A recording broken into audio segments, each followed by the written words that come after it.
एक माँ की ममता। एक रात सुरेश बाबू अपनी पत्नी सोना के साथ शादी की पार्टी से घर को लौट रहे थे। रात ज़्यादा होने की वजह से कोई सवारी गाड़ी नहीं मिल रही थी। सुरेश बाबू का घर मुश्किल से 3 किलोमीटर की दूरी पर देहरादून के एक पहाड़ी गांव में था, लेकिन बिजली अब बार बार लगातार चमकने लगी थी और उस बिजली की चमक में वो औरत दूर से ही साफ साफ दिख रही थी।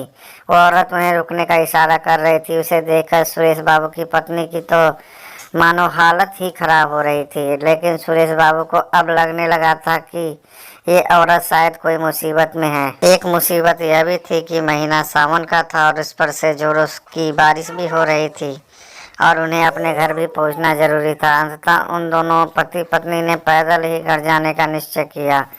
मोबाइल के टार्च की मध्यम सी रोशनी में वे दोनों आगे बढ़ने लग गए। वे अभी आधी दूर ही गए थे कि जोर से बिजली चमकी और बिजली की रोशनी में एक औरत का साया दिखा जो ठीक उनके सामने खड़ी थी।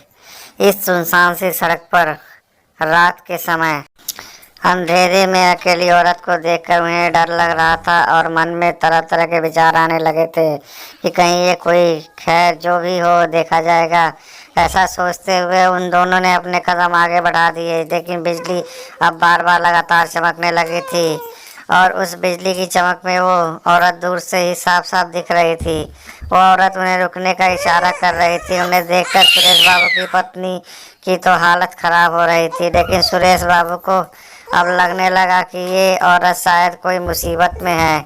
सुरेश बाबू अब जब रुके तो वो औरत उनके हाथ जोड़ते हुए बोली, भाई साहब प्लीज़ मेरी मदद कीजिए। तेज़ बारिश और पहाड़ ढलान होने की वजह से मेरी गाड़ी का एक्सीडेंट हो गया है। मेरी गाड़ी इस पहाड़ी ढलान से नीचे गिर गई है। उसमें मेरी 1 साल की मासूम बच्ची है। प्लीज़ आप दोनों उसे बचा लीजिए।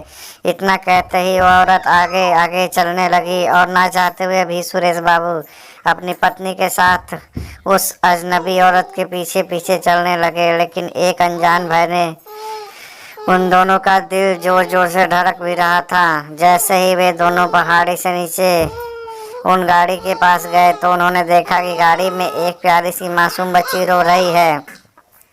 सुरेश बाबू ने बच्ची को गाड़ी से निकाला तो पाया कि बच्ची बिल्कुल ठीक है। सुरेश बाबू ने यह उस बच्ची को अपनी पत्नी की गोद में दे दिया। फिर सुरेश बाबू को लगा कि ड्राइवर की सीट पर भी कोई है। जब वो आगे जाकर देखे तो उनके होश उड़ गए, क्योंकि ड्राइवर की सीट पर वही औरत खून से लथपथ होकर मरी पड़ी थी। सुरेश बाबू को अब सब कुछ समझ में आ गया था। वे दोनों पति पत्नी बच्ची को अपने गोद में लेकर अपने घर की तरफ आगे बढ़ गए।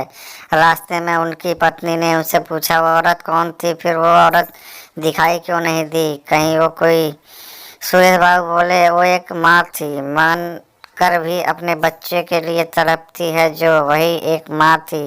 वो दोस्तों, अगर कोई मुसीबत में है तो उसकी ज़रूर सहायता करें। दोस्तों, अगर वीडियो अच्छी लगी हो तो वीडियो को लाइक करें, शेयर करें और चैनल को सब्सक्राइब